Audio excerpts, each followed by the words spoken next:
Everybody's exhausting themselves in different ways.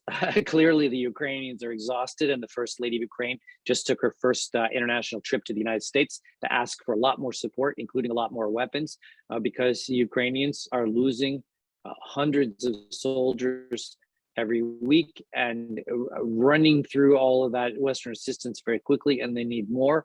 Obviously, they're the most exhausted. They were attacked.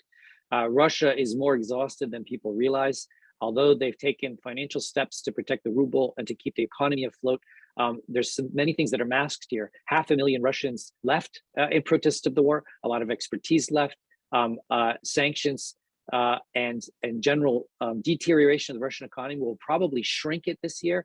And if we're not having inflation in Russia like we're having in other countries, it's probably because of deflationary pressures in Russia caused by the sanctions, which will ultimately cause greater and greater stress to the Russian economy. As you know, thousands of Russian entities, thousands of Russian individuals are now sanctions, and that has an effect over time. I think the big question there is how long does this war go? And then in terms of Europe and the United States and everybody else, we're all exhausted. We're all suffering from high energy and high food prices. We're all suffering from watching the horrors of this war broadcast on our television screens, unlike the Russian audience, which has no access to that.